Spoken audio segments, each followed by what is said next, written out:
Здравствуйте, друзья! В эфире Геоэнергетика Инфо. С вами Радайкин Максим и мой сегодняшний собеседник Александр Фролов. Здравствуйте! Здравствуйте, здравствуйте. Миротворец вступил в войну. США стоит ожидать ответа, который заставит их пожалеть за нанесенный удар по ядерным объектам Ирана. Цитата КСИР. Амурский пролив будет закрыт через несколько часов. Об этом заявил командующий военно-морскими силами корпуса стражи Исламской революции Ирана бригадный генерал Танксири. Александр, такой вопрос. Что там вообще происходит и что будет с ценами на нефть? Да, дорогие друзья, мы с вами на прошлой неделе уже обсуждали эту тему, но теперь мы видим ее в развитии. Я напомню тем, кто только что к нам подключился, присоединился. Если что, присоединяйтесь, ставьте лайки, подписывайтесь и так далее, и так далее, и так далее. Вот, что есть три сценария развития событий. Точнее, мы проговаривали эти три сценария. Сценарий первый. Стороны обмениваются ударами, как это было в 2024 году, и успокаиваются. После чего паника в мире, вспыхнувшая, затухает, и все нормализуется. Но, как мы видим, конфликт длится уже больше недели, и успокаиваться он, прекращаться он не собирается.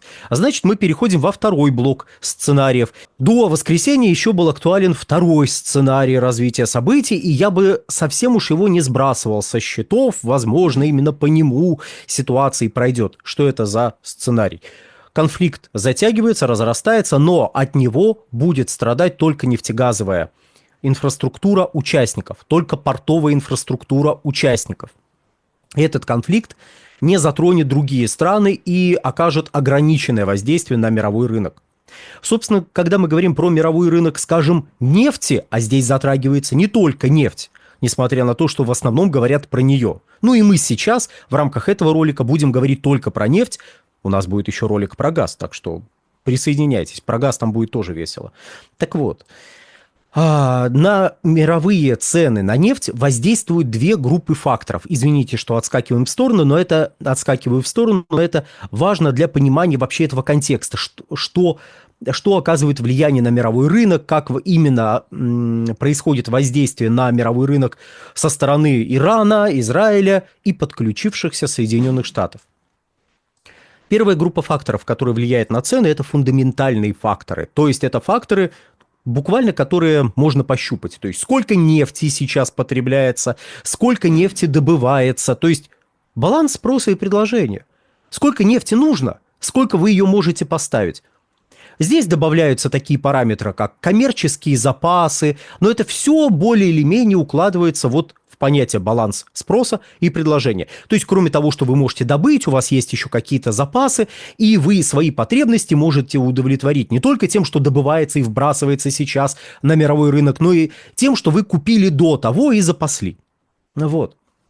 Есть еще стратегические запасы, но учитывая роль этих запасов, мы их немножечко выносим за скобки, хотя Соединенные Штаты Америки в течение, скажем, 21 и 23 годов активно пытались раскрыть эти скобки и вынести из них эти самые свои стратегические запасы, чтобы эти стратегические запасы тоже воздействовали на мировой рынок. Им это удалось крайне ограниченно, но, тем не менее, этот фактор тоже не надо сбрасывать со счетов, он где-то вот рядом постоянно присутствует. Итак, сколько нефти добывается, какие коммерческие запасы нефти сейчас есть и какие стратегические запасы имеются у разных стран, которые в принципе занимаются накоплением стратегических запасов. Крупнейшие страны такого рода – это Соединенные Штаты и Китай. Есть еще стратегические запасы, например, у Великобритании. Ну, то есть в целом в Европе нечто подобное имеется, но это не то, чтобы типичная ситуация для всех стран мира. Нет, вот США, Китай и все остальные где-то так, знаете, где-то в конце списка по накопленным объемам. Это также влияет себестоимость. Ну, то есть, если вдруг цены падают до очень низкого уровня в силу там разбалансировки спроса и предложения, то есть там предложение резко опережает спрос, или кажется, что опережает спрос, цены падают, но они не могут падать бесконечно, они не могут бесконечно быть на экстремально низких уровнях. То есть, когда говорят, вот потребителям выгодно, чтобы была нефть по $20, по $10, именно поэтому она будет по 20 и по 10, если уж она достигла этих показателей, а мы это наблюдали буквально в 2020 году, это было не так давно, то покупателя в данном случае роль покупателя крайне ограниченная. То, что покупателю это может быть выгодно, не отменяет того факта, что на значительную часть нефти приходится потратить 20, 30, 40, 65 долларов для того, чтобы извлечь ее. Извлечь ее на поверхность. Разумеется, здесь речь не только про операционные затраты, речь про капитальные затраты. Для некоторых можно отдельно проговорить еще и банковскую составляющую, особенно если мы говорим про Соединенные Штаты Америки и про многочисленные небольшие предприятия, занимающиеся нефтегазодобычей. Для них вот эта составляющая, которая касается долга, является чуть ли не определяющей, то есть она такой же участник вот этой вот схемы затрат на производство нефти, на добычу нефти, как и непосредственно там расходы на различные химикаты, расходы на воду, фонд оплаты труда и прочее, что вы должны учитывать, когда мы считаем, а сколько вот стоит баррель, извлеченный на поверхность. Здесь мы даже не добавляем тот факт, что необходимо заложить, по идее, в цену барреля геологоразведочные работы. То есть, чтобы извлеченный баррель, точнее денег, полученных от извлеченного барреля, хватало на то, чтобы разведать и вовлечь в производство тот баррель, который мы пока не вовлекли, который пока не нашли. То есть, на место извлеченного поставить новый баррель, чтобы у нас баланс был более-менее одинаковый. То есть, на место того, чтобы добыли, мы должны поставить то, что мы разведали. Или провести какие-то мероприятия по повышению нефтеотдачи, и так далее. То есть, опять же, вот это тоже надо было бы закладывать, но обычно это тоже выносится за скобки. Но это все фундаментальные факторы. Да, разумеется, ниже себестоимости цена может упасть, но долго она ниже себестоимости держаться не может. И средняя себестоимость, а также себестоимость для каждой отдельно взятой страны, это не определяющий фактор. Гораздо важнее себестоимость более дорогой нефти, наиболее дорогой нефти. Потому что у вас есть определенный объем потребления, и вам вся эта нефть нужна. Вот вы потребляете 104, 105 миллионов баррелей в сутки. Вам нужно 104, 105 миллионов баррелей в сутки, не меньше. А это, в свою очередь, означает, что если какая-то часть, допустим, 10% от этих 105 миллионов баррелей в сутки стоит в производстве $65 за баррель, то вы не можете проигнорировать эти объемы, потому что это, 10%. Если цена падает ниже $65, то эту нефть в какой-то момент просто не смогут добывать.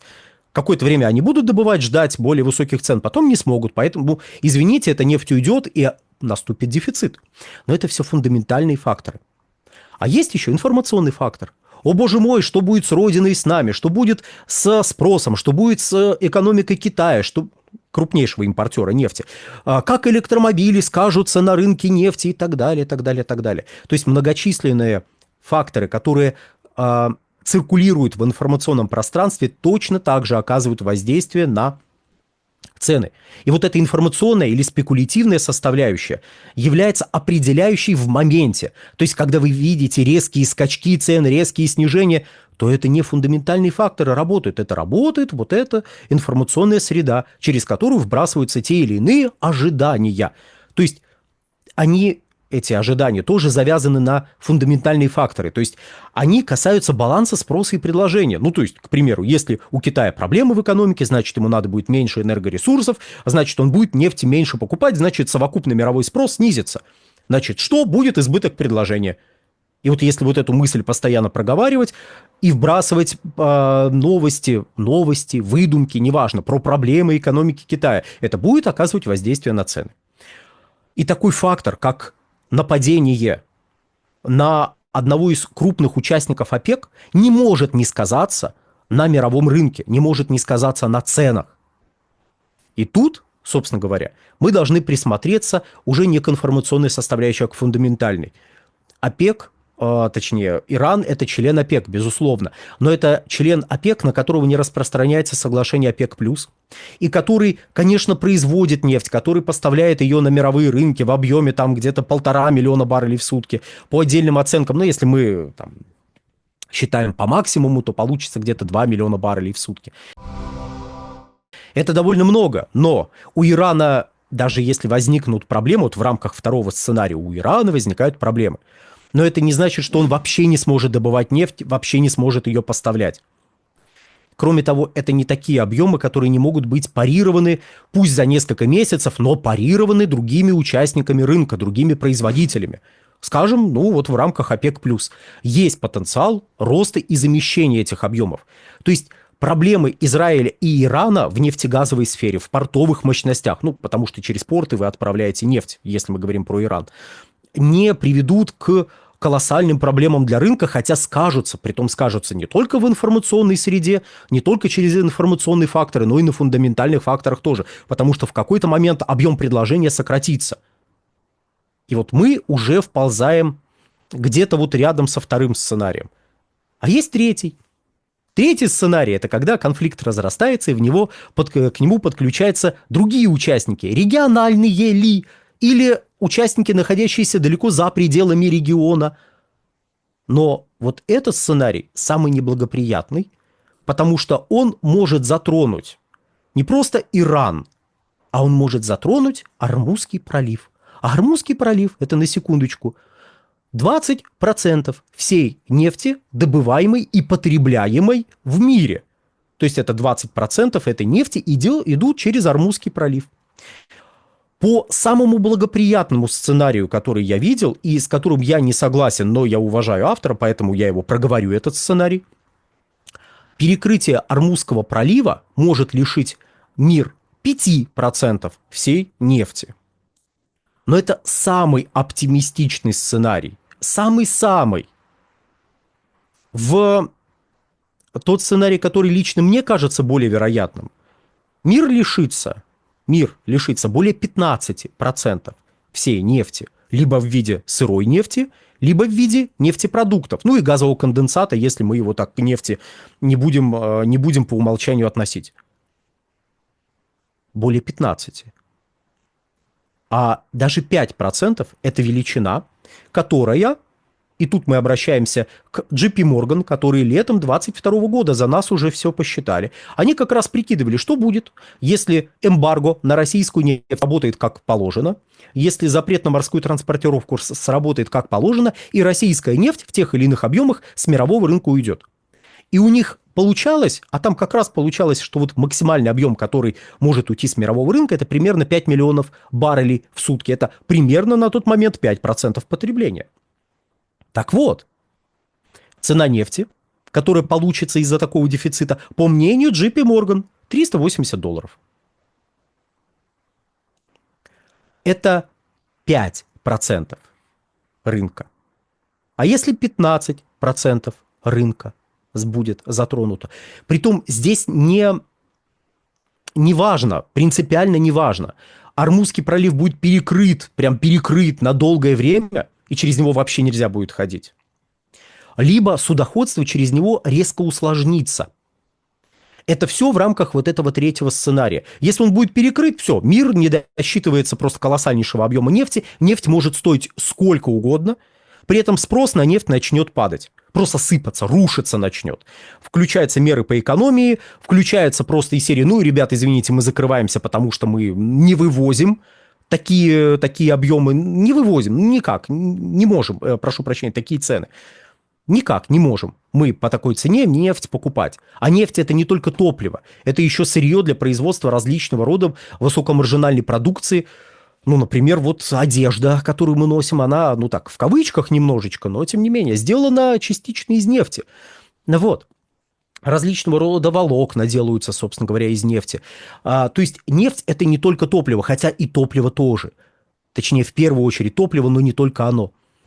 И потребление начнет сыпаться, спрос начнет сыпаться. По мере снижения спроса в условиях дефицита, дефицит начнет постепенно, так сказать, снижаться. Ну, то есть у вас предложение ограничено, спрос падает. В какой-то момент опять баланс наступит, спрос и предложение. Но в таких ситуациях ситуация не останавливается после достижения баланса. Спрос продолжит падать дальше.